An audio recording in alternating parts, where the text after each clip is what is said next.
శ్రీ సమర్థ సద్గురు సాయినాథ్ మహారాజ్కి జై. ముందుగా సాయి భక్తులందరికీ నమస్కారం అండి. వీడియో చూస్తున్న ప్రతి ఒక్కరిపైన ఆ సాయినాథుని ఆశీస్సులు ఉండాలని, బాబా గారి భక్తులందరూ ఎప్పుడూ కూడా ఆనందంగా సంతోషంగా వారి జీవితాన్ని గడపాలని మనస్ఫూర్తిగా కోరుకుంటూ ఈ వీడియో స్టార్ట్ చేస్తున్నాను ఫ్రెండ్స్. ఈరోజు సందేశంలో బాబా గారు మనతో ఏమంటున్నారంటే, బిడ్డ, ఈరోజు నీ సాయి వాక్కు విను తల్లి. నీ జీవితం ఆనందంగా ఉండటానికి ఒక గొప్ప దారి ఇది అని బాబా గారు అంటూ ఉన్నారండి. మరి బాబా గారు చూపించబోయేటువంటి ఆ గొప్ప దారి ఏంటో సాక్షాత్తు ఆ సాయినాథుని మాటలలోనే విందాం. అసలు బాబా గారు మనతో ఏం చెప్పాలనుకుంటున్నారు, ఎటువంటి దారిని మనకు చూపించాలనుకుంటున్నారు, బాబా గారి మాటల్లోనే విందామంటే, ఇంకా బాబా గారు ఏం చెప్తున్నారంటే, బిడ్డ, పంచభూతాలతో కూడిన ఈ శరీరం నశించాల్సిందే, కానీ అందులో ఉన్న ఆత్మ దైవం సొంతం. శరీరం మాత్రమే నశిస్తుంది, చెడిపోకుండా పరిపూర్ణమైనది ఆత్మ మాత్రమే బిడ్డ.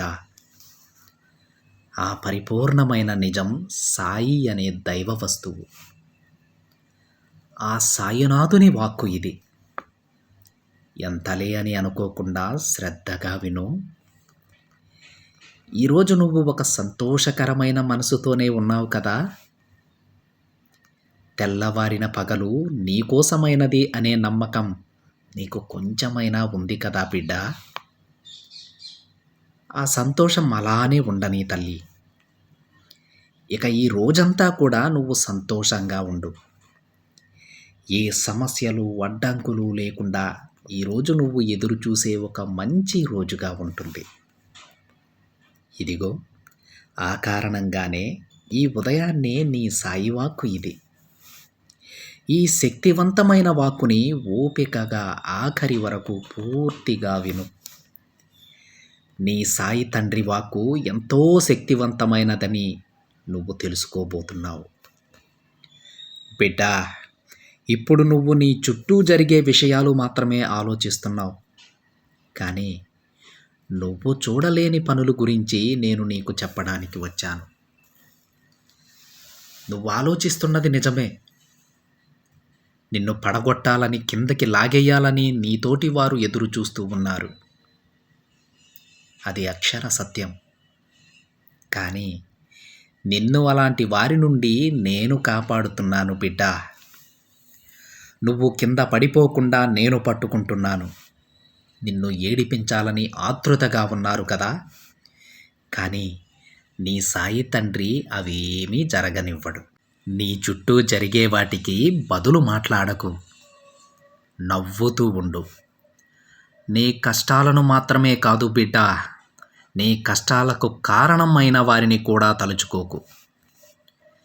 గుచ్చే సూదితో వాదన పెట్టుకుంటే ఆ బట్టలకే అందం పోతుందమ్మా.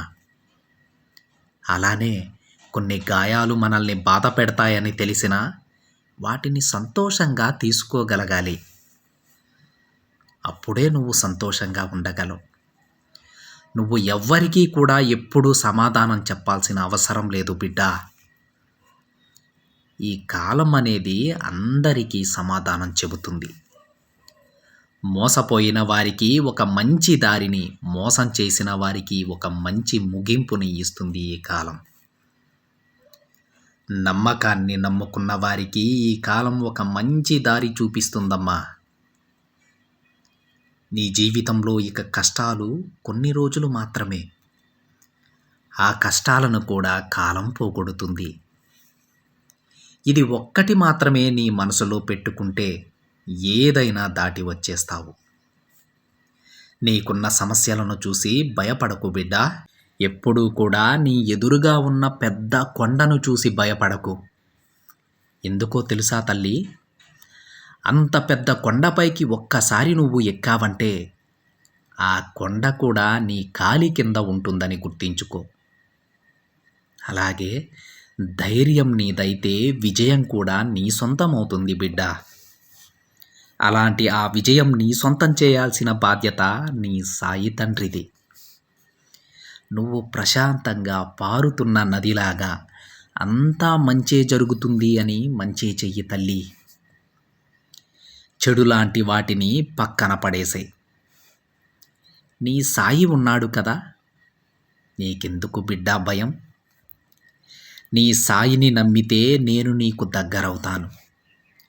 ఎప్పుడూ కూడా నీకు ద్రోహం చేసిన వారికి చెడు తలపెట్టాలని అనుకోకు బిడ్డా. పొరపాటును కూడా ఆ ఆలోచన నీ మనసులోకి రానివ్వకు. కాలానికి వారిని అప్పగించి ఇక నువ్వు ప్రశాంతంగా ఉండు. ఎందుకంటే కాలం కన్నా ఎక్కువ ప్రతీకారం తీర్చుకోవటం, బుద్ధి చెప్పటం ఎవ్వరి వల్ల కాదమ్మా. నీకు ఏది నచ్చదో, ఎవరు నచ్చరో వాళ్ళ నుంచి నువ్వు కొంచెం దూరంగా ఉండు. అది ఎవరైనా సరే, స్నేహితుడైనా సరే, బంధువైనా సరే. వారు నీకు చేసిన దానిని తలుచుకుని బాధపడకు. దాని వలన నీకు మాత్రమే కష్టం. ఎవరికీ తెలియకుండా నువ్వు పెట్టే కన్నీరు నాకు మాత్రమే తెలుసు తల్లి. నేను అన్నీ చూస్తూనే ఉన్నాను. బిడ్డా, ఈ జీవితం చాలా ఆనందమైనది. బాధో, కష్టమో, నష్టమో ఏదైనా కానీ ఎదిరించి నిలబడటం నేర్చుకో అమ్మా. అప్పుడు నువ్వు ఊహించని సంతోషం నీ వాకిట్లో ఎదురు చూస్తుంది. నీ సాయిని నేను నీకు మాట ఇస్తూ ఉన్నాను బిడ్డా. నువ్వు సిరి సంపదలతో, ఆయురారోగ్యాలతో ఉంటూ నువ్వు అనుకున్నది అనుకున్నట్లు జరిగి నీ చేతి నిండా సంపాదనతో నిండు కుండలా నీ జీవితాన్ని జీవించబోతున్నావు. ఈ బాధ్యత నీ సాయి తండ్రి తీసుకుంటున్నాడమ్మా. నువ్వు సంతోషంగా ఉండు. నీ కష్టాలు తీరి అవి ఇష్టాలుగా మారబోతున్నాయి. నువ్వు ఎదురు చూస్తున్నవన్నీ నీ దగ్గరకు రాబోతున్నాయమ్మా. ఇక నువ్వు ప్రశాంతంగా ఉండు. అంతా నేను చూసుకుంటాను. ఇక నువ్వు నీ భయాన్ని వదిలి నీ తండ్రిపై భారం వేసి ప్రశాంతంగా ఉండు బిడ్డ. మిగతా అంతా నేను చూసుకుంటాను. నువ్విక దేని గురించి ఆలోచించకు అని బాబాగారు అంటూ ఉన్నారండి.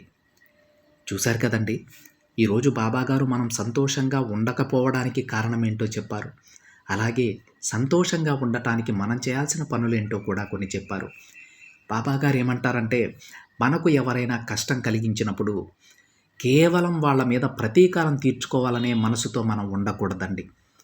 ఆ మనసు మనకు మన సంతోషాన్ని దూరం చేస్తుందని బాబాగారు అంటూ ఉన్నారు. తప్పకుండా ప్రతీకారం తీర్చుకోవాల్సిందే. కానీ ఎలా? అది ఎలా అంటే, మనం వృద్ధి చెందాలండి. మనం అభివృద్ధి చెందాలి. మన ఎదుగుదల వాళ్ళకి ఒక గొడ్డలి పెట్టుగా మారాలని చెప్పేసి బాబాగారు అంటూ ఉన్నారు. అంతేకాని కేవలం వాళ్ళ మీద పగ తీర్చుకోవాలి, వాళ్ళ మీద ప్రతీకారం తీర్చుకోవాలని మన మనశ్శాంతిని మనం పోగొట్టుకోకూడదని బాబాగారు చెప్తూ ఉన్నారు.